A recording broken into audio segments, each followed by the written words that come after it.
যে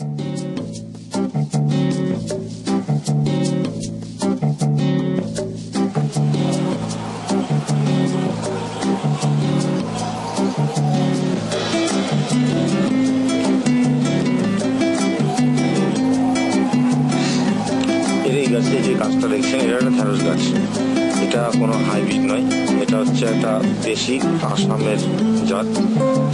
এই ঢ্যাঁড়সটা গাছটা লম্বা হয় প্রায় 2 তলার সমান, এবং এটার গোড়ার থেকে ফলন শুরু। 1 বছর ফলন হলো, তারপরে গোড়ার থেকে আবার কেটে দিলে পরে এটা আবার ঝাঁকড়া হয়ে যায়, এবং এর পাতাগুলো একটু বড় হয়, এবং এটা লাগাতে হয় বর্ষার আগে আগে। এটা জানুয়ারি মাসের মাঝামাঝির দিক দিয়ে মোটামুটি ফল ধরে, এবং ফেব্রুয়ারি মার্চ পর্যন্ত ফল থাকে। যখন ফলন আসে তখন ফল থাকে, পাতা খুব কম থাকে, এবং ফলনটা খুব খেতেও সুস্বাদু। এতে কোনো রোগ পোকা? না, রোগ পোকা নেই। আচ্ছা, সাধারণ যত্নে হয় এই জিনিসটা, এই ফলনটা।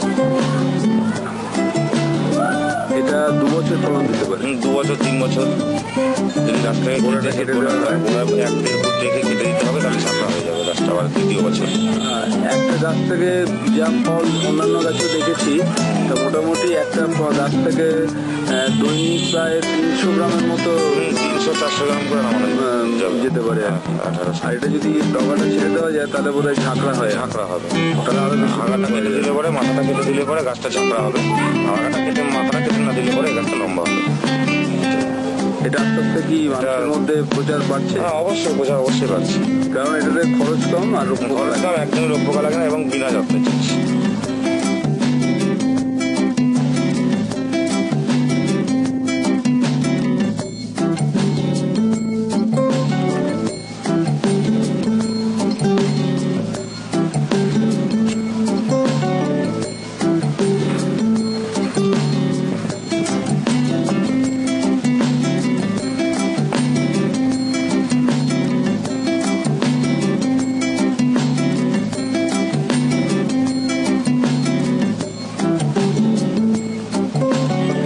দেখলেন যেটা, সেটা হচ্ছে টক পালং। আমরা এটা হচ্ছে টক পালং বলে বলি। এটা হচ্ছে চাটনি খাওয়ার জন্য ভালো।